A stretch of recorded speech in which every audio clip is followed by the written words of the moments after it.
Alors que le Mali poursuit sereinement sa trajectoire de reconquête souveraine, l'Union africaine a cru bon de lancer un appel à la communauté internationale pour soi-disant soutenir le Mali face à une prétendue aggravation de la situation sécuritaire.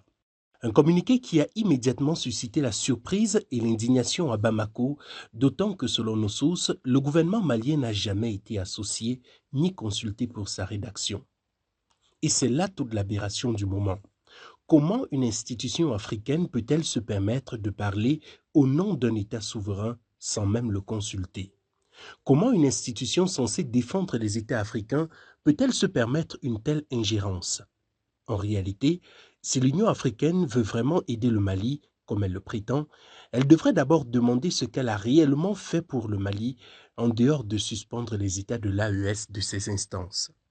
Les grandes puissances et leurs prétendus partenaires militaires ont imposé au Mali une décennie d'illusions. Barkhane, la mission européenne, la MINUSMA. On a voulu faire croire aux Maliens que ces missions étaient des solutions salvatrices qui venaient avec des miracles. Pourtant, la vérité s'est avérée être brutale. Barkhane, la MINUSMA n'ont eu aucun effet positif.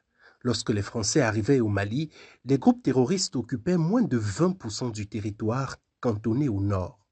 À leur départ, les terroristes contrôlaient près de 80% du pays. Ce n'est qu'après le départ des forces françaises que l'armée malienne a commencé la véritable reconquête.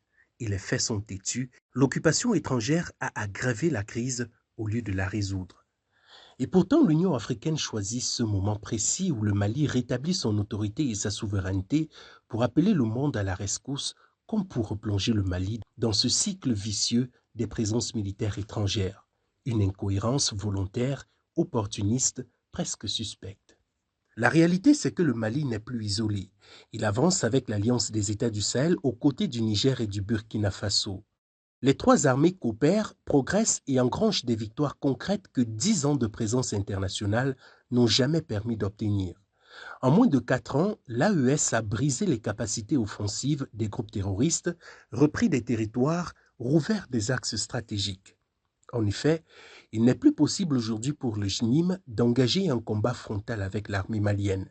Le JNIM a vu ses capacités détruites par l'armée malienne.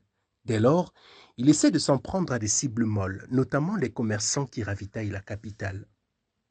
Pendant ce temps, des prétendus analystes occidentaux, prétendus experts d'une Afrique dont ils n'y ont jamais mis les pieds, se pavanent dans des médias occidentaux pour décrire un Mali assiégé, au bord de l'effondrement.